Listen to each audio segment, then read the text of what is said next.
സുഹൃത്തുക്കളെ, snap number 977 നമ്മൾ കടക്കുകയാണ്.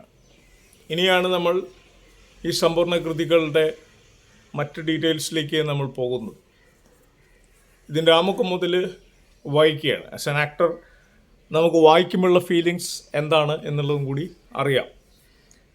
ഒന്നാമത്തെ വോള്യത്തിൽ ആമുഖവും അതിൻ്റെ ആദ്യത്തെ ചില എഴുത്തുകളാണ് ഇന്നത്തെ സ്നാപ്പായിട്ട്. ഇത് ഇൻട്രൊഡ്യൂസ് ചെയ്താൽ പിന്നെ നമുക്ക് ബാക്കി അദ്ദേഹത്തിൻ്റെ ക്രിയേറ്റീവ് റൈറ്റിങ്ങിലേക്ക് കടക്കാൻ പറ്റും. നോക്കാം. പീച്ചെ ആൻ്റണിയുടെ സമ്പൂർണ്ണ കൃതികൾ വോള്യം 1 നാടകങ്ങളാണ്. P J Antony, general editor S Rameshan, SPCS സാഹിത്യ പ്രവർത്തക സഹകരണ സംഘം, നാഷണൽ ബുക്ക് സ്റ്റാൾ. മൊത്തത്തിൽ 2495 രൂപയാണ് ഈ 4 വോള്യങ്ങൾക്കും കൂടി ഇട്ടിരിക്കുന്നത്. പക്ഷേ ഇത് ശരിക്കും പറഞ്ഞാൽ 3000 പേജോളം വരുന്ന ഓരോ വോള്യം 750 പേജ് വരുന്നതാണ്. അപ്പോൾ തീർച്ചയായിട്ടും ഇത്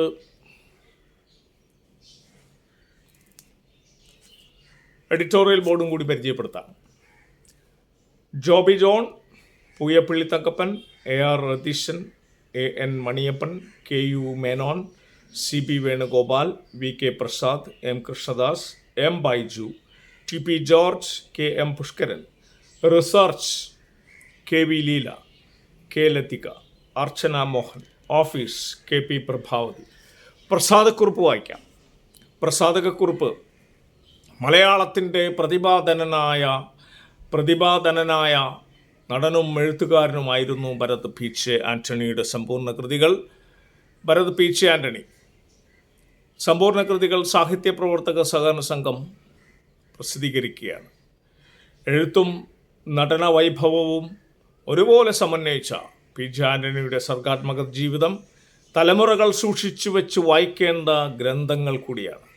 സാഹിത്യ പ്രവർത്തക സഹകരണ സംഘത്തെ സംബന്ധിച്ചിടത്തോളം പീച്ചെ കൃതികളുടെ പ്രകാശനം പുതിയ കാലത്തിൻ്റെ സാംസ്കാരിക പ്രവർത്തനങ്ങൾക്ക് കൂടുതൽ ശക്തി പകരും എന്ന കാര്യത്തിൽ സംശയമില്ല.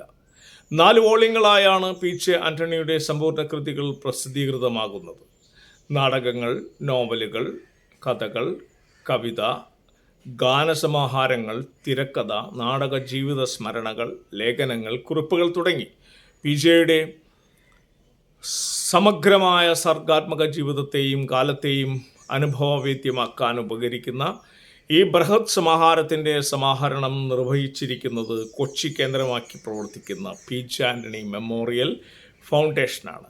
ഫൗണ്ടേഷൻ്റെ സാംസ്കാരിക ദൗത്യത്തെ സാഹിത്യ പ്രവർത്തക സഹകരണ സംഘം നന്ദിയോടെ സ്മരിക്കുന്നു. എസ് രമേശൻ്റെ നേതൃത്വത്തിലാണ്. ഞാൻ എൻ്റെ ഫേസ്ബുക്ക് ലൈവിൽ പറഞ്ഞാണ് 2011 2011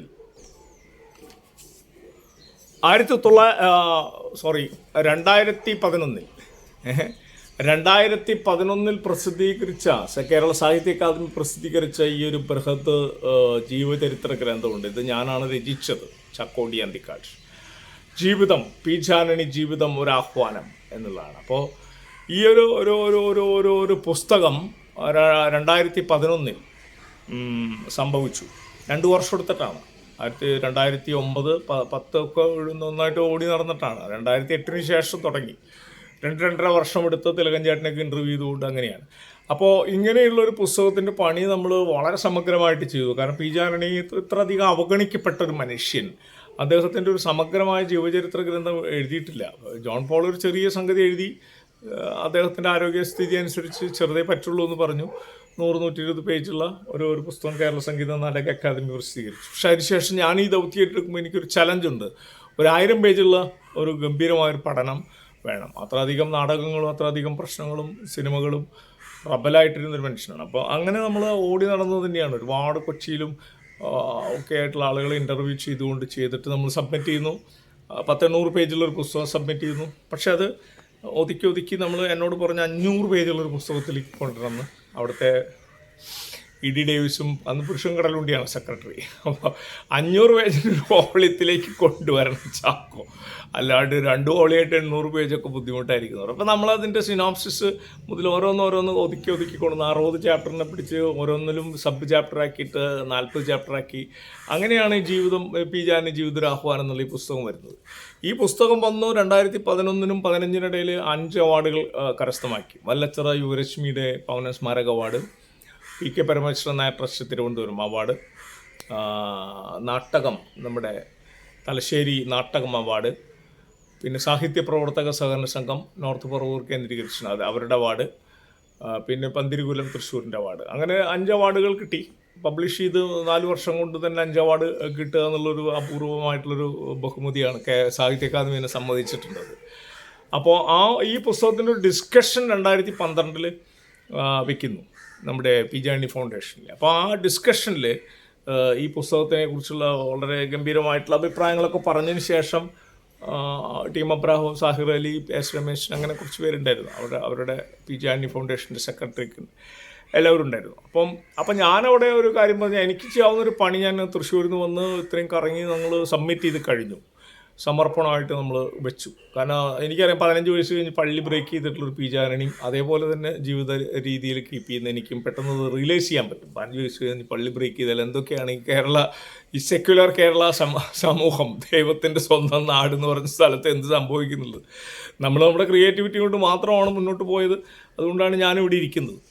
തീർച്ചയായിട്ടും ആ ഒരു ചരിത്രപരമായ ദൗത്യം എൻ്റെ തലയിൽ തന്നെ വരുന്നു. അത് രാവണി മാഷ്, പിന്നെ സാഹിത്യ അക്കാദമി എക്സിക്യൂട്ടീവ് ആയിരിക്കുന്ന സമയത്ത് ഡോക്ടർ സി രാവണി, ഇവിടെ കവി രാവണി മാഷാണ് ഒരു ദൗത്യം തരുന്നത്. ഈ ജീവിതവും രചനയും ജീവിതവും കൃതികളും എന്നുള്ള പ്രോജക്റ്റ് ഉണ്ട്. അപ്പോൾ അതിന് പി ജാനിനെ എനിക്ക് പറ്റുള്ളൂ, അല്ലെങ്കിൽ പൊൻകുന്നം വർക്കി, അല്ലെങ്കിൽ എൻ പിള്ള, അത്രേ പറ്റുള്ളൂ. കുറച്ച് റബലായിട്ടുള്ള ആളുകളെ എനിക്ക് പറ്റുള്ളൂ. അപ്പോൾ ഞാൻ പി ജാനി സെലക്ട് ചെയ്യുന്നു. അങ്ങനെയാണ് ഇത് സബ്മിറ്റ് ചെയ്യുന്നത്. അപ്പോൾ ഈ ഡിസ്കഷന്, പുസ്തകത്തെക്കുറിച്ചുള്ള ചർച്ച വന്നതിന് ശേഷമാണ് അവിടെ നമ്മൾ മുന്നോട്ട് വയ്ക്കുന്നത്. തീർച്ചയായിട്ടും ഇത് സമ്പൂർണ്ണ കൃതികൾ ഇറക്കാവുന്ന രീതിയിൽ ഒരുപാട് നഷ്ടപ്പെട്ടു പോയ കൃതികൾ തപ്പിയെടുക്കണം. ഇദ്ദേഹത്തിൻ്റെ രചനകൾ പണ്ട് DC ഇറക്കാൻ തീരുമാനിച്ചു, മരിച്ചതിന് ശേഷം 5 കൊല്ലത്തിന് ശേഷമാണ്. എന്തോ കോപ്പിറൈറ്റിൻ്റെ പ്രശ്നമൊക്കെ പറഞ്ഞ് അത് മിസ്സായിപ്പോയി. അല്ലെങ്കിൽ 1979 മാർച്ച് 14 ഇദ്ദേഹം മരിച്ചിട്ട് 1982, 84 ആകുമ്പോഴേക്കും വരേണ്ടതാണ്, സംഭവിച്ചില്ല. അങ്ങനെ ഡെഡായി കിടക്കുകയാണ്, അറിയപ്പെടാതെ പോവുകയാണ്. അപ്പോൾ അങ്ങനെ എസ് രമേശനൊക്കെ കൂടി അത് തീരുമാനിച്ചിട്ടാണ് 2-3 വർഷം ഒരു ഹാർഡ് വർക്ക് ചെയ്തു. ഒരു പക്ഷേ 13 മുതൽ 12, 13, 14 നന്നായിട്ട് ഹാർഡ് വർക്ക് ചെയ്തു. 2015 ആകുമ്പോഴേക്കും സമഗ്രമായിട്ട് കിട്ടാവുന്നത് കവിതകളും കഥകളും തപ്പിയെടുത്ത്, ലൈബ്രറികളിലും ഒക്കെ തപ്പിയെടുത്ത്, വീട്ടിലിരിക്കുന്ന മാനുസ്ക്രിപ്റ്റുകളൊക്കെ എടുത്ത്, അങ്ങനെയാണ് ഈ സമ്പൂർണ്ണ കൃതികൾ വരുന്നത്. അപ്പോൾ അതിൻ്റെ ഒരു പ്രകാശനം 2016 MT വാസുദേവൻ നായർ ആയിട്ട് ഗംഭീരമായിട്ട് ചടങ്ങായിട്ട് വെച്ചു. മേരി ആൻ്റണി, പി ജാനിയുടെ വൈഫുണ്ടായിരുന്നു. ഞാനത് ഡോക്യുമെൻ്റ് ചെയ്തിട്ടുണ്ട്. 3 മണിക്കൂർ കിടക്കുന്നുണ്ട്. PJ സ്മരണ 37 മറ്റടിച്ചാൽ കിട്ടും. ഡോക്യുമെൻറ്റേഷൻ ചാക്കോടി അന്തിക്കാട് എന്ന് ചാക്കോടി അന്തിക്കാട് ഫിലിംസിൽ അടിച്ചാൽ കിട്ടും. PJ സ്മരണ 37 തോന്നുന്നു ആ സമയത്ത് വരിക. 1979 മുതൽ 2016 വരുമ്പോഴേക്കുള്ള ടൈം നോക്കിയാൽ മതി. 37 വർഷത്തെയാണ് വരിക. അപ്പോൾ അങ്ങനെ അത് സബ്മിറ്റ് ചെയ്യുന്നത് എന്തായാലും ഗംഭീരമായി. അത് ഒരു റിസർച്ച് സ്കോളേഴ്സിന് അടക്കം ഗുണം ചെയ്യുന്ന രീതിയിലാണ് ഈ 4 വോളിയം വന്നിരിക്കുന്നത്. ഈ 4 വോളിയം എവിടെ ഇരിക്കുന്നുണ്ട്? 3 വോളിയം ഇരിക്കുന്നുണ്ട്, അത് 1 വോളിയം, അങ്ങനെ ഇതടക്കം 4 വോളിയാണ്. അപ്പോൾ തീർച്ചയായിട്ടും അവിടെ മാസ്കുകൾ നമ്മൾ നോക്കി ഇങ്ങനെ ചിരിച്ചുകൊണ്ടിരിക്കുന്നുണ്ട്. അപ്പോൾ തീർച്ചയായിട്ടും നമ്മൾ ഈ ദൗത്യത്തിലേക്ക് വരുന്നത് മുന്നോടിയായിട്ട് ഇത് പറഞ്ഞു എന്ന് മാത്രം. ഇനി നമുക്ക് അതിൻ്റെ ഭാഗമാണ് ഇപ്പം നേരത്തെ വായിച്ചിട്ടുള്ള ആ ഒരു കുറിപ്പ്, പ്രസാദക്കുറിപ്പ്. അത് 2016 ശേഷം 13,000 കോപ്പി അടിക്കുന്നു. അതിൻ്റെ ഒരു ഇത്ര പെർസെൻറ്റേജ് മേരി ആൻ്റണിക്ക് കിട്ടുന്നു. 3,000 കോപ്പിയുടെ ഒരു 10%, 5% അത്ര കിട്ടും തോന്നുന്നു അവർക്ക്. ഭയങ്കര എമൗണ്ട് അല്ലേ? വയസ്സുകാലത്ത് 7-7.5 ലക്ഷം രൂപ കിട്ടുന്നതാണ് പറയുന്നത്. കാരണം 3,000 രൂപ ഇൻറ്റു 3,000 കോപ്പി നോക്കുമ്പോൾ തന്നെ എത്ര എമൗണ്ട് നോക്കിയാൽ മതി. അപ്പോൾ 3,000 ഇൻറ്റു 3,000, അതിന് ഇത്ര എമൗണ്ട് അവർക്ക് റോയൽറ്റി ആയിട്ട് കിട്ടും. 10% ആണെങ്കിൽ പോലും വലിയ എമൗണ്ടാണത്. അപ്പോൾ അങ്ങനെയുള്ള ഒരു മനുഷ്യൻ ജീവിച്ചിരിക്കുമ്പോൾ അലഞ്ഞു നടക്കുന്നതിനിടയിലും പട്ടിണിയുടെ ഇടയിലും കുത്തിക്കുറിച്ച് വാക്കുകളെല്ലാം പിന്നീട് അത് ഓരോ വാക്കും അത് പിന്നെ മൂല്യമായിട്ട് മാറുന്നു, പണമായിട്ട് മാറുന്നു. പിന്നീട് വരുന്ന തലമുറയ്ക്ക്, കുടുംബത്തിന്, രക്തബന്ധങ്ങൾക്ക് അതിൻ്റെ കോപ്പിറൈറ്റ് കിട്ടുന്നു, അവർക്കത് പണമായി മാറുന്നു. ജീവിച്ചിരിക്കുമ്പോൾ ലക്ഷങ്ങൾ കൊണ്ടുവരാത്ത മനുഷ്യൻ പിന്നീട് പുസ്തകങ്ങൾ പബ്ലിഷ് ചെയ്ത് റീപബ്ലിഷ് ചെയ്ത് വരുമ്പോൾ മരണം വരെ അതിങ്ങനെ കണ്ടിന്യൂ ചെയ്തുകൊണ്ടിരിക്കും. അത്രയൊക്കെയാണ് ഒരാൾക്ക് കൊടുക്കാവുന്ന ഒരു സമർപ്പണം. അദ്ദേഹത്തിൻ്റെ ക്യാപിറ്റൽ എന്ന് പറയുന്നത് ഈ അറിവാണ്. ആ ക്യാപിറ്റൽ കൊണ്ട് അയാൾ കച്ചവടം ചെയ്യുകയല്ല ചെയ്തത്, സർഗാത്മകത ഉയർത്തിപ്പിടിക്കുകയാണ് ചെയ്തത്. ഏകാധിപത്യത്തിനെതിരെയും ബ്യൂറോക്രസിക്കെതിരെയും മതത്തിൻ്റെ അടിസ്ഥാനപരമായിട്ടുള്ള ഈ പാപ്പരത്വത്തിനെതിരെയും അതിൻ്റെ ക്രിമിനലിസത്തിനെതിരെയൊക്കെ പോരാടുക എന്നുള്ള അതാണ് കമ്മ്യൂണിസ്റ്റുകാരൻ്റെ ദൗത്യം എന്നുള്ളത്. പിജാനി ബേസിക്കലി റബലാണ്, കമ്മ്യൂണിസ്റ്റുകാരനാണ്. കമ്മ്യൂണിസ്റ്റ് പാർട്ടികളെ പോലും വിമർശിക്കുന്ന കമ്മ്യൂണിസ്റ്റുകാരനാണ്. മാർക്സിനെ പോലും വിമർശിക്കാൻ ഉള്ള ഫ്രീഡം എല്ലാവർക്കും ഉണ്ടെന്ന് മാർക്സ് തന്നെ പറയുന്നു. അപ്പം അങ്ങനെയുള്ള രചനകൾ അപ്ഡേറ്റ് ചെയ്ത് പോകാൻ പ്രത്യേകിച്ച് എടുത്തിരിക്കുന്ന നാടകമാണ്. നാടകം എന്ന് പറഞ്ഞാൽ ഈ വിമർശനായുധം തന്നെയാണ്, ഒരു സംശയമില്ല. വിമർശനം ഇല്ലെങ്കിൽ നാടകം മരിച്ചു, വെള്ളപൂശിയ ശവക്കല്ലറ പോലെയാണ്. അപ്പോൾ ഇനി നമുക്ക് പി.ജെ. ആൻ്റണിയുടെ വരികളിലേക്ക് കിടക്കാം. ശവം സംസാരിക്കുന്നു ഗദ്യകവിത, അതിൽ വരുന്ന കുറച്ച് വരികളാണ്. ഇപ്പോഴെങ്കിലും എന്നെ സ്നേഹിക്കാൻ നിങ്ങൾക്ക് കഴിയുന്നുവെങ്കിൽ ഒരു പ്രവൃത്തി കൊണ്ട് നിങ്ങളത് തെളിയിക്കുക. എൻ്റെ ശവക്കല്ലറയുടെ മുകളിൽ താഴെ കാണുന്ന വരികൾ ഒരിക്കലും മാഞ്ഞു പോകാത്ത രീതിയിൽ എഴുതി വയ്ക്കുക.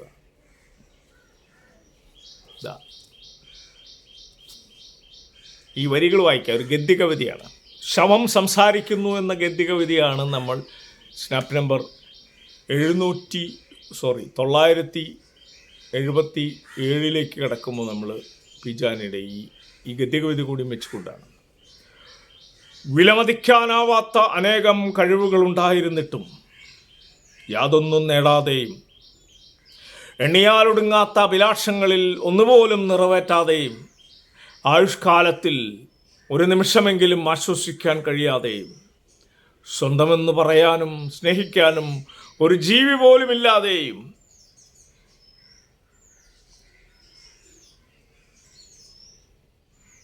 വിരാമമെന്നെ യാചിച്ചിട്ടും ഒരു മണി അരി പോലും സമ്പാദിക്കാതെയും ആരംഭം മുതൽ അവസാനം വരെ തീച്ചൂളയിൽ എരിഞ്ഞുകൊണ്ടിരുന്ന ഒരു ജീവിതം ഇവിടെ അവസാനിച്ചിരിക്കും.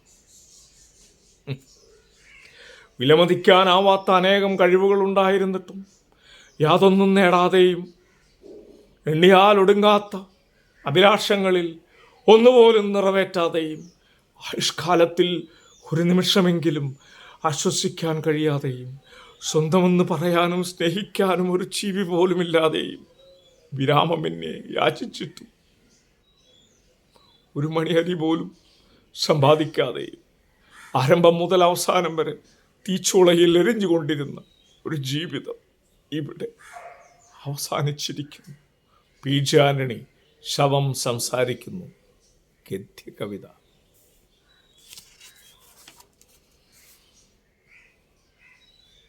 ഇനി നമുക്ക് തുടർന്ന് അടുത്തൊരു സ്നാപ്പായിട്ട് തന്നെ നമുക്ക് ആമുഖം വായനയാണ്. അതുകൊണ്ട് സ്നാപ്പ് നമ്പർ 978 നമ്മൾ കടക്കുന്നത്. ആമുഖം എന്നുള്ള രീതി.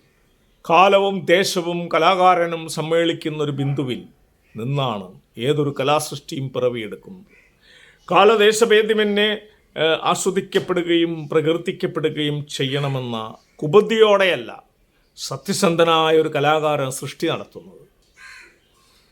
തൻ്റെ മുന്നിൽ കാണുന്ന, താൻ അനുഭവിക്കുന്ന സമൂഹത്തിന് നേരെ പിടിക്കുന്ന കണ്ണാടിയാണ് അയാളുടെ സൃഷ്ടി.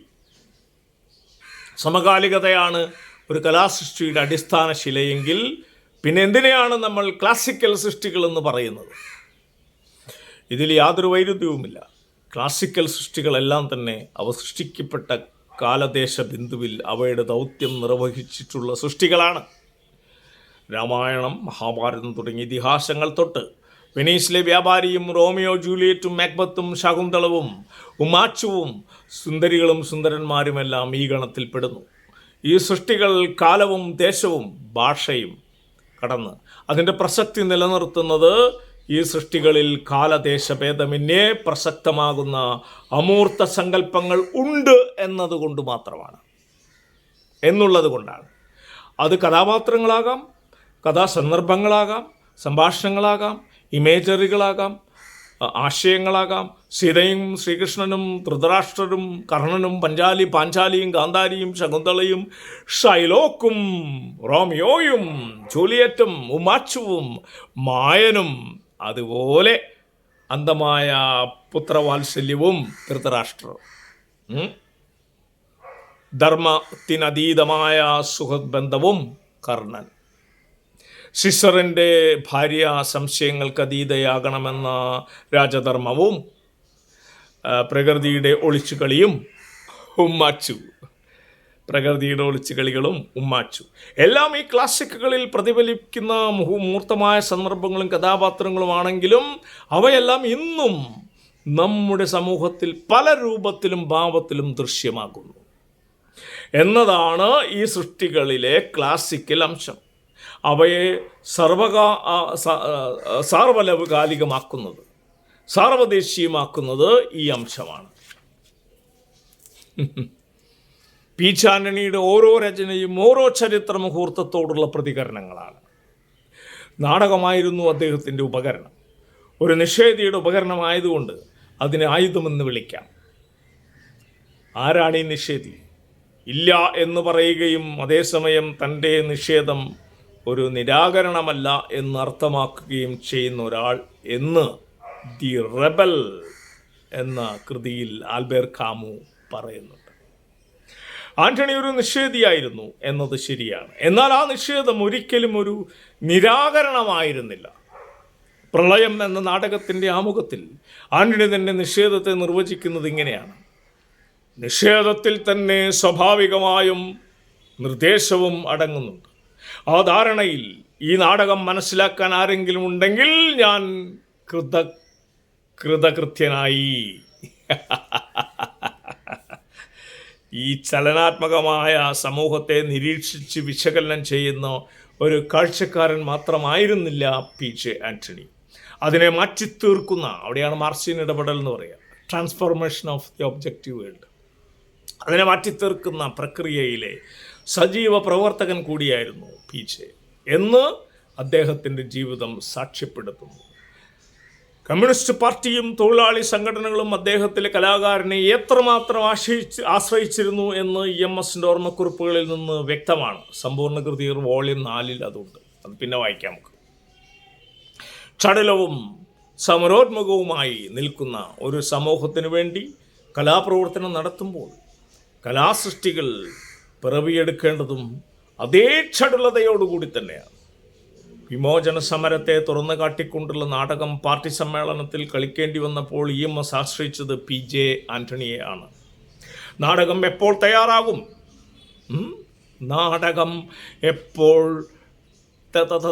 തയ്യാറാകും എന്ന EMSൻ്റെ ചോദ്യത്തിന് നാളെ നാടകം റെഡി എന്നായിരുന്നു പി. ജെയുടെ മറുപടി. വന്നോളൂ, നാളെ രാവിലെ വന്നോളൂ, നാടകം റെഡി. വിമോചനം, തലയോട്ടിയും ചെരുപ്പും വിമോചന സമരത്തിനെതിരെ. കാളരാത്രി, രാമരാജ്യം അടിയന്തരാവസ്ഥയ്ക്കെതിരെ. കാളരാത്രി, രാമരാജ്യം അടിയന്തരാവസ്ഥയ്ക്കെതിരെ എന്നീ നാടകങ്ങൾ ഇത്തരം ചടുല പ്രതികരണങ്ങളായി സൃഷ്ടിക്കപ്പെട്ടവയാണ്. അവ അരങ്ങേറിയതാകട്ടെ സംഘർഷഭരിതമായ ചുറ്റുപാടുകളിലുമാണ് എന്ന് അദ്ദേഹത്തിൻ്റെ സഹപ്രവർത്തകർ ഓർമ്മിക്കുന്നു. മേൽപ്പറഞ്ഞ 3 നാടകങ്ങൾ സമ്പൂർണ്ണ കൃതികളുടെ ഈ പതിപ്പിൽ ഉൾപ്പെട്ടിട്ടില്ല. കാരണം അവ ലഭ്യമല്ല. ആ രചനകൾ സൂക്ഷിച്ചു വയ്ക്കപ്പെട്ടിട്ടില്ല. സംഘർഷഭരിതമായ ചുറ്റുപാടുകൾക്കിടയിൽപ്പെട്ട് ഈ നാടകങ്ങളുടെ പ്രതികൾ ഇല്ലാതെ പോയതും സ്വാഭാവികം. ഈ നാടകങ്ങളെല്ലാം തന്നെ പി. ജിയുടെ തലച്ചോറിൽ മാത്രം രചിക്കപ്പെട്ടവയായിരുന്നു. അതൊരു വട്ടമെങ്കിലും കളിച്ചവരും കണ്ടവരും കൂടി മൺമറഞ്ഞാൽ ഈ നാടകങ്ങൾ നിരൂപകരുടെയും എന്നത് ദുഃഖയാഥാർത്ഥ്യമാണ്. കളിച്ചവരും കണ്ടവരും കൂടി മൺമറഞ്ഞാൽ ഈ നാടകങ്ങൾ നിത്യചരമമടയും. ഓർത്തെടുക്കാൻ പോലെ ആളില്ലാണ്ട് വരും. പ്രിൻ്റ് ചെയ്യപ്പെട്ടിട്ടേ ഇല്ല. പിന്നെ അനുഭവിച്ചവർ കണ്ടവരൊക്കെ ഓർക്കുകയാണ്. അവരെങ്കിലും എഴുതി വെക്കണം അതിൽ കണ്ടൻറ്റ്. അതാണ് പറയുന്നത്. അത് ദുഃഖയാഥാർത്ഥ്യമായി മാറും. അത് ചരമമടയും. ആ മെമ്മറി തന്നെ പോയി. ഇത്രയ്ക്ക് സമകാലിക സ്വഭാവമാണ് പി. ജെ. ആന്റണിയുടെ രചനകൾക്കുള്ളതെങ്കിൽ സമ്പൂർണ്ണ കൃതികളുടെ ഈ പ്രസിദ്ധീകരണത്തിൻ്റെ പ്രസക്തി എന്താണ് എന്ന ചോദ്യം സ്വാഭാവികം. സമ്പൂർണ്ണ കൃതികൾ പ്രസിദ്ധീകരിക്കുക എന്ന ദൗത്യം P. J. Antony memorial foundation ഏറ്റെടുക്കുമ്പോൾ ഒരേ ഒരു ലക്ഷ്യം മാത്രമേ ഉണ്ടായിരുന്നുള്ളൂ. അത് PJ ഒരു മഹാനായ നാടകക്കാരനായിരുന്നു എന്ന് രേഖപ്പെടുത്തുക എന്നതായിരുന്നില്ല. അതിൻ്റെ ആവശ്യവുമില്ല.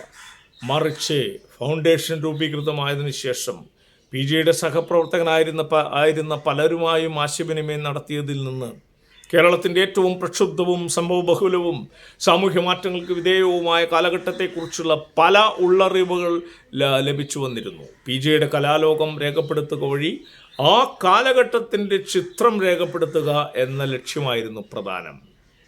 തകഴിയുടെ രണ്ടിടങ്ങഴിയും കയറും നിർവഹിച്ച ദൗത്യം പോലെ അങ്ങനെ ആരംഭിച്ചതാണ് ഈ ദൗത്യം. നേരത്തെ സൂചിപ്പിച്ചതുപോലെ കൂടുതൽ രചനകളും എവിടെയും പ്രസിദ്ധീകരിച്ചിട്ടില്ല, സൂക്ഷിച്ചിട്ടില്ല. ഉള്ള രചനകൾ ഞങ്ങളുടെ കയ്യിൽ വന്നു ചേർന്നപ്പോൾ ആദ്യം തന്നെ ആശ്ചര്യപ്പെട്ടു. നാടകങ്ങൾ മാത്രമല്ല അദ്ദേഹത്തിൻ്റെ രചനാലോകം. 2 നോവലുകൾ, ഒന്ന് ഒരു ഗ്രാമത്തിൻ്റെ ആത്മാവ്, പിന്നെ ഒന്ന് ഇതാ മനുഷ്യൻ.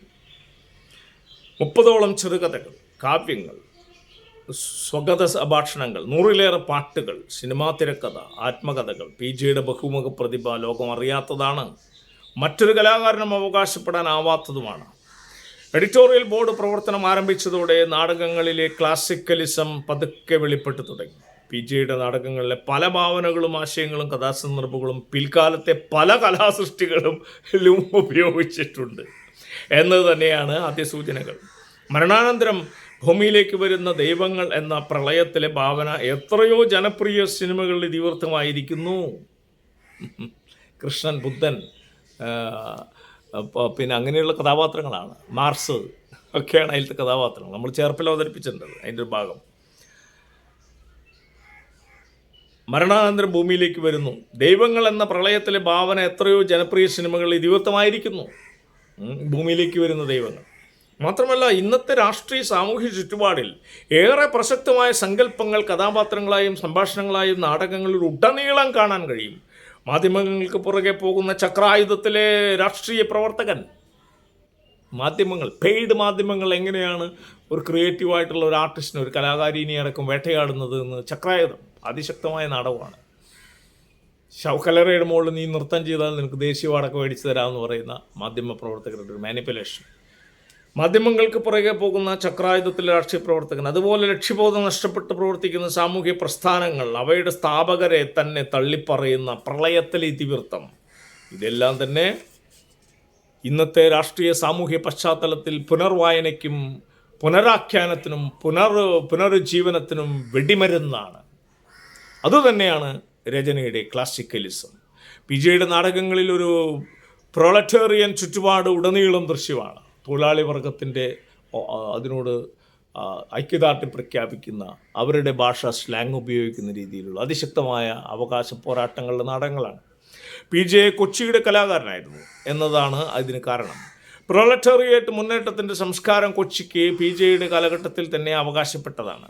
വ്യാവസായിക തൊഴിൽശാലകളിലൂടെ രൂപപ്പെട്ടതാണ് ആ സംസ്കാരം.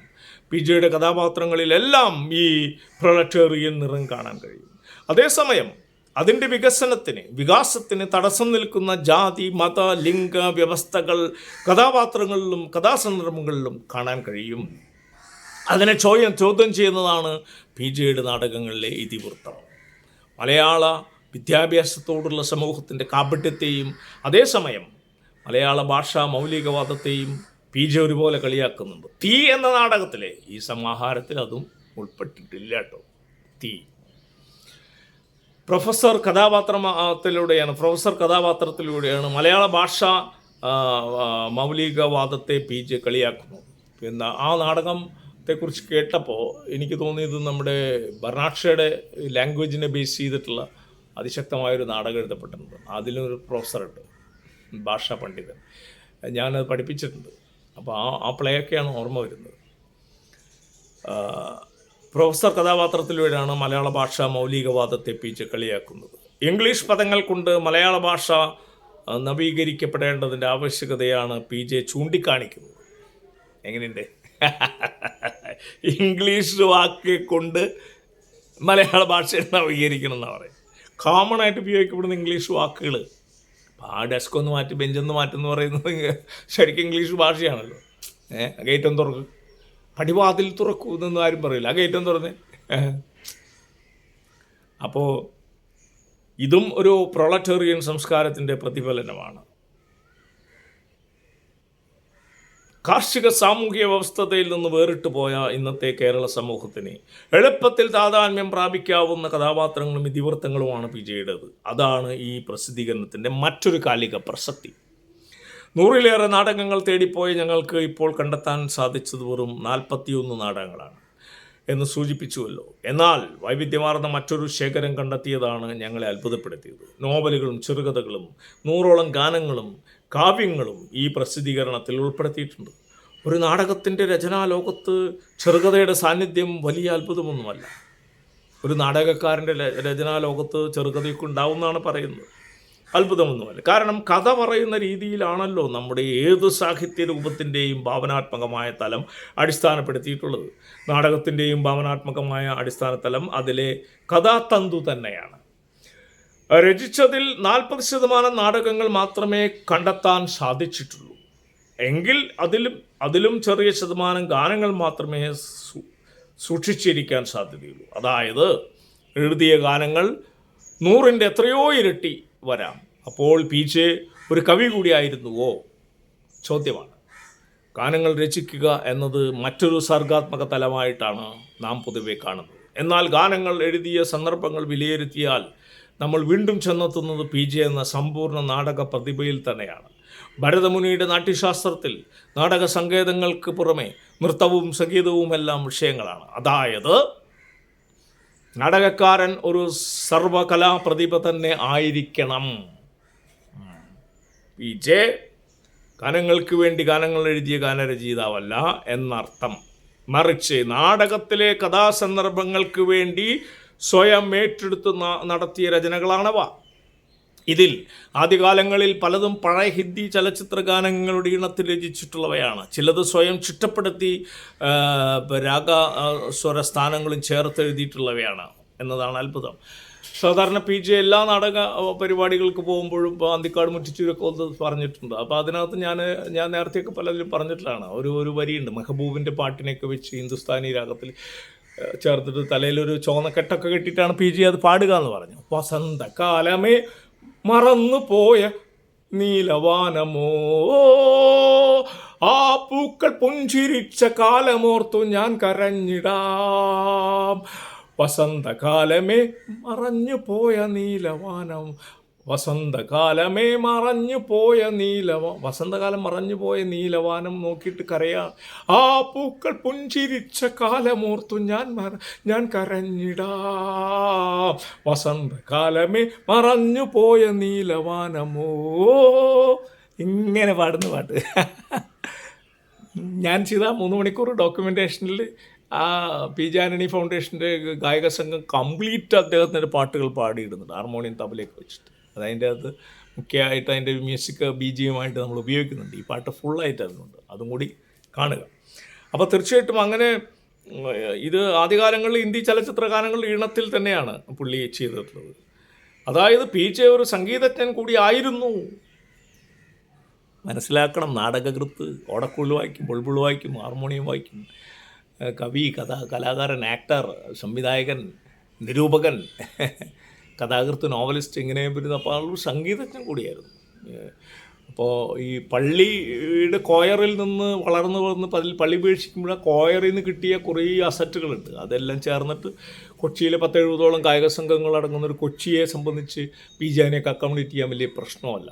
ഒരുപാട് മികച്ച നടീനടന്മാരെയൊക്കെ കോർഡിനേറ്റ് ചെയ്തുകൊണ്ടാണ് മുത്തയ്യ, ഗോവിന്ദൻകുട്ടി, ശങ്കരാടി, അങ്ങനെ കെ രാമേന്ദ്രേട്ടൻ, പിന്നെ കെ എം ധർമ്മൻ, അങ്ങനെ വലിയ മികച്ച ഒരുപാട് പത്താടം പോലെയുള്ള സംഘാടകർ, അങ്ങനെ അത്ര വലിയൊരു നിരേനെ അവിടുന്ന് ബിയാട്രിസും മറ്റൊക്കെ പിന്നെ നടീനടന്മാർ ഒരുപാട്, KPSC ഖാൻ, തൃശ്ശൂർ LC, ശാന്തകുമാരി, എത്രയോ നടീനടന്മാരെയാണ് PJ കോർഡിനേറ്റ് ചെയ്തിട്ട് ഈ നാടകങ്ങളിലൂടെ കൊണ്ടുവന്നത്. മിക്കവാറും ക്യാമ്പുകളിലൊക്കെ നേരം വിളിക്കോളം ഇങ്ങനെ പാട്ടുപാടിയിരിക്കും, സ്മോളൊക്കെ ഉണ്ടാവും. എന്താ സൂര്യ ഉദിച്ച് വരുമ്പോൾ അതിന് ഓപ്പോസിറ്റ് ഇരുന്ന് ഹാർമോണിയത്തിൽ ഇപ്പോൾ നേരം വിളിപ്പിക്കുക എന്നുള്ളൊരു രീതിയുണ്ട്. അയാളുടെ ശിഷ്യന്മാർ പറഞ്ഞതാണ്. രവി, അങ്ങനെ KN, അയാളുടെ ശിഷ്യൻ, അയാൾ മടിയിൽ കിടന്ന് മരിച്ചത് KN കാർത്തികേയൻ്റെ മടിയിൽ കിടന്നിട്ടാണ്. 79 മാർച്ച് 14 മരിക്കുന്നത്. KN പറയുന്നത് ഇങ്ങനെ ഒരു രീതിയാണ്. റിഹേഴ്സൽ ഇല്ലാത്ത ദിവസം നേരം വിളിക്കോളം പാട്ടുപാടിയിരിക്കും. അപ്പോൾ അങ്ങനെ വരുമ്പോൾ ഇത് ഒരു സംഗീതജ്ഞൻ കൂടിയായിരുന്നു. ഇതിൻ്റെ എല്ലാം കുറിപ്പുകൾ ഈ ഗാനങ്ങൾക്കൊപ്പം ലഭ്യമായിരുന്നു. നാടകങ്ങളിൽ ഗാനസന്ദർഭങ്ങൾ ഉണ്ടാകുമ്പോൾ ഗാനരചയിതാവിൻ്റെയോ സംഗീത സംവിധായകൻ്റെയോ പിറകെ പോകാതെ സമ്പൂർണ്ണ നാടക പ്രതിഭയായ PJ തന്നെ സ്വയം ആ ദൗത്യം ഏറ്റെടുക്കുകയായിരുന്നു. ഇതിലെ പല ഗാനങ്ങളും അവയുടെ ആശയത്തിലും ഇമേജറികളിലും ഭാഷാപ്രയോഗത്തിലും ഉത്കൃഷ്ടമായവയാണ്. നർമ്മവും ആക്ഷേപഹാസ്യവും PJയുടെ രചനകളുടെ മുഖമുദ്രയാണ്. രചനയിൽ മാത്രമല്ല ചില ജീവിതക്കുറിപ്പുകളിലും ജീവിതത്തോടുള്ള ഈ നർമ്മ സമീപനം കാണാൻ സാധിക്കും. ഉദാഹരണം, കേസരി ബാലകൃഷ്ണപിള്ളയെ കാണാൻ പോയ സന്ദർഭം വിവരിക്കുന്ന കുറിപ്പിൽ തൻ്റെ മനസ്സിലുള്ള രാഘവൻ മാഷ് എന്ന ആവർത്തിച്ചുള്ള പ്രയോഗം നർമ്മം തുളുമ്പുന്നതാണ്. അതുപോലെ ചക്രായുധം എന്ന നാടകത്തിലെ ആമുഖ അനൗൺസ്മെൻറ്റിലും ഈ നർമ്മബോധം നിഴലിക്കുന്നു. PJയുടെ ചിന്താക്കുറിപ്പുകൾ പലതും 4-ാം വോള്യത്തിൽ ചേർത്തിട്ടുണ്ട്. ഇതിൽ PJ ലോക സിനിമകളെക്കുറിച്ചും ലോക സാഹിത്യത്തെക്കുറിച്ചും പറയുന്നുണ്ട്. ഒരഭിമുഖത്തിൽ ടയർ ആൻഡ് പവർ എന്ന 40കളിലെ ഹോളിവുഡ് നടൻ്റെ അഭിനയം ചൂണ്ടിക്കാണിച്ചുകൊണ്ട് മലയാള സിനിമാ രംഗത്തെ അഭിനയ ശൈലിയെ PJ കളിയാക്കുന്നുണ്ട്. മുഴുവൻ സമയ നാടക പ്രവർത്തകനും രാഷ്ട്രീയ പ്രവർത്തകനുമായി നടക്കുമ്പോഴും പരന്ന വായനയ്ക്കായി PJ സമയം കണ്ടെത്തിയിരുന്നു എന്ന് സാരം. അക്കാലത്തു തന്നെ ഇത്രയും ആഴത്തിൽ അദ്ദേഹം ലോകസാഹിത്യത്തെ മനസ്സിലാക്കിയിരുന്നു എന്നത് നമുക്ക് മറ്റൊരു തിരിച്ചറിവാണ്. ലോകം എന്നൊരു കമ്പോളമാണ്. ഈ തിരിച്ചറിവാണെന്ന് പറയാൻ കാരണം ഇദ്ദേഹത്തിൻ്റെ കാഴ്ച ബംഗ്ലാവ്, മൂഷിക സ്ത്രീ, ഇതിൻ്റെയൊക്കെ ഈ സ്ലാപ്സ്റ്റിക് കോമഡി എന്ന് പറയുന്ന ബളസ്ക് എന്ന് പറയുന്ന രീതിയിലുള്ള ഗംഭീരമായ കോമഡിയാണ് മൂഷിക സ്ത്രീയൊക്കെ.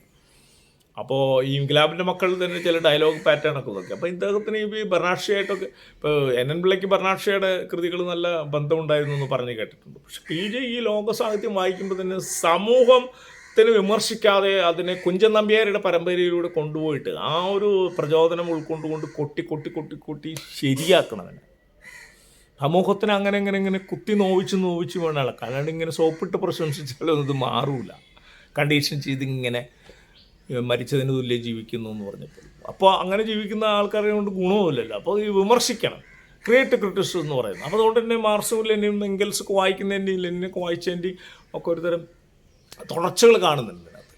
അപ്പോൾ എനിക്ക് തോന്നുന്നു വിമർശനമില്ലാത്ത നാടകങ്ങൾ ലോകസാഹിത്യത്തിൽ തന്നെ ഇപ്പോൾ ബ്രെറ്റ് ആണെങ്കിലും നല്ല വിമർശനങ്ങളുണ്ടല്ലോ. അത് വളരെ പോയറ്റിക്കായിട്ടുള്ള തലത്തിലൂടെയാണ് കൊണ്ടുവരുന്നത്. അഗസ്റ്റബോൾ അതൊക്കെ 50-60കളിൽ അതിഭീകരമായ ലോക നാടകവേദിക്ക് കോൺട്രിബ്യൂട്ട് ചെയ്തതാണ്. അപ്പോൾ ആ രീതിയിൽ നോക്കുമ്പോൾ PJനെ ആ റേഞ്ചിൽ തന്നെ നമ്മൾ വെക്കണം. ലോകം ഇന്നൊരു കമ്പോളമാണ്. ജനാധിപത്യത്തെ പണാധിപത്യം നിഷ്കാസിതമാക്കിയിരിക്കുന്നു. ജീവിതത്തിൻ്റെ സമസ്ത മേഖലകളെയും കമ്പോളമാണ് നിയന്ത്രിക്കുന്നത്. മനുഷ്യജീവിതവുമായി ബന്ധപ്പെട്ട എല്ലാ പ്രവർത്തനങ്ങളുടെയും ചരക്കുവൽക്കരണം ഏതാണ്ട് പൂർണ്ണമായിട്ടുണ്ട്. കലയും സാഹിത്യവും ഒന്നും കമ്പോളത്തിന് പുറത്തല്ല. കമ്പോളത്തിനനുസരിച്ച് തങ്ങളുടെ സിനിമയും നാടകവും സാഹിത്യവും മാർക്കറ്റ് ചെയ്യാൻ പുതിയ കാലത്തെ കലാകാരന്മാരും സാഹിത്യകാരന്മാരും വൈദഗ്ധ്യം നേടിയിരിക്കുന്നു. അഥവാ സാഹിത്യരചന കമ്പോളത്തിന് വേണ്ടിയായി മാറിയിരിക്കുന്നു. എന്നാൽ പണം എന്നത് തനിക്ക് പ്രശ്നമല്ലെന്ന് കണക്കാക്കി തൻ്റെ ജന്മനിയോഗം തന്നെ കലയ്ക്കും സാഹിത്യത്തിനും വേണ്ടിയാണെന്ന് കരുതി രചനകൾ നടത്തിയ മഹാപ്രതിഭയായിരുന്നു PJ ആൻ്റണി. മരിക്കുന്നതുവരെ വാടക വീട്ടിൽ കഴിഞ്ഞ ഈ മനുഷ്യൻ പുതിയ തലമുറയ്ക്ക് അവിശ്വസനീയമായ ഒരു പ്രതിഭാസമാണ്. ജീവിതകാലം മുഴുവൻ സിനിമാ നാടക പ്രവർത്തനവും സാഹിത്യരചനവുമായി നടന്ന PJ ആൻ്റണി എന്ന റിബൽ ഒരു വിസ്മയം തന്നെയാണ്. ഈ കൃതികൾ കണ്ടെടുക്കുന്നതിനും PJ ആൻ്റണി എന്ന മഹാപ്രതിഭയുടെ നിത്യസ്മാരകമായി ഇതിനെ മാറ്റിയെടുക്കുന്നതിനും വേണ്ടി തിരശ്ശീലയ്ക്ക് പിന്നിൽ പ്രവർത്തിച്ച എല്ലാ മനുഷ്യരെയും, പ്രത്യേകിച്ച് സഹനത്തിൻ്റെയും കാരുണ്യത്തിൻ്റെയും ആൾരൂപമായ PJയുടെ സഹധർമ്മിണി ശ്രീമതി മേരി ആൻ്റണിയെ, മക്കളും കൊച്ചുമക്കളും ഉൾപ്പെട്ട ആ ശ്രേഷ്ഠ കുടുംബത്തെ സാഹസികമായി ഈ ദൗത്യം ഏറ്റെടുത്ത് വിജയിപ്പിച്ച PJ ആൻ്റണി മെമ്മോറിയൽ ഫൗണ്ടേഷനെ, എല്ലാറ്റിനുമുപരി എഴുത്തുകാരുടെ മഹാപ്രസ്ഥാനമായ സാഹിത്യ പ്രവർത്തക സഹകരണ സംഘത്തെ ഈ അവസരത്തിൽ ഓരോ മലയാളിയുടെയും പേരിൽ ഞങ്ങൾ നമിക്കുന്നു. പത്രാധിപ സമിതി. നമ്മൾ സ്നാപ്പ് നമ്പർ 978 ഇവിടെ തൽക്കാലം വൈൻഡപ്പ് ചെയ്യണം. ഈ 3 സ്നാപ്പുകൾ, അതിൽ ആദ്യത്തെ സെപ്പറേറ്റ് ഒരു സ്നാപ്പാണെങ്കിൽ രണ്ടാമത്തെയും മൂന്നാമത്തെയും കൂടി ഒരുമിച്ച് ഞാൻ ഒറ്റ സിറ്റിങ്ങിലാണ് ചെയ്യുന്നത്. നമ്പർ അങ്ങനെയാണ്. അപ്പോൾ ഇനി നെക്സ്റ്റ് നമ്മൾ PJ ആൻ്റണി സമകാലിക നാടകവേദിയുടെ മുന്നണി പോരാളി എന്ന് പറയുന്ന എൻ്റെ ഒരു ചക്കോടി അന്തിക്കാട് എഴുതിയ വലിയ ഒരു അവതാരികയാണ് അടുത്ത സ്നാപ്പായിട്ട് വരുന്നത്. തൽക്കാലം സ്നാപ്സ് ചക്കോ ഡി അന്തിക്കാട് എന്നുള്ള SNAPSCHSCKODANTHIKAD സ്നാപ്സ് ചക്കോടി അന്തിക്കാട് എന്നുള്ളതിലേക്ക് ഇത് ഇപ്പം തന്നെ പബ്ലിഷ് ചെയ്യുന്നു. നിങ്ങളത് കാണണം, സബ്സ്ക്രൈബ് ചെയ്യണം, ഷെയർ ചെയ്യണം, അത് ഒരുപാട് പേരിലേക്ക് എത്തിക്കണം. നമ്മൾ PG ആനെ തന്നെ എത്തിക്കുന്നതിനോട് PG ആന്റണിയെക്കുറിച്ച് ഓർക്കുന്നവർ ഉള്ളിൻ്റെ ഉള്ളിൽ ഒരു സത്യസന്ധനായ കലാകാരനോടുള്ള സമർപ്പണം എന്നുള്ള രീതിയിൽ നമ്മൾ പരമാവധി ഈ എപ്പിസോഡുകളെല്ലാം ഷെയർ ചെയ്യാൻ ശ്രമിക്കുക എന്ന് പറഞ്ഞുകൊണ്ട് നിർത്തുന്നു. ഇന്ന് ലോക നാടക ദിനത്തിൻ്റെ അന്ന് അങ്ങനെ 3 സ്നാപ്പുകളാണ് ഇന്ന് ചെയ്തിരിക്കുന്നത്. സമയം ഉച്ച കഴിഞ്ഞാൽ പരിപാടികളുള്ള കാരണമാണ്. അതുകൊണ്ട് തന്നെ നമ്മൾ നാളെ കണ്ടിന്യൂ ചെയ്യും. Thank you very much.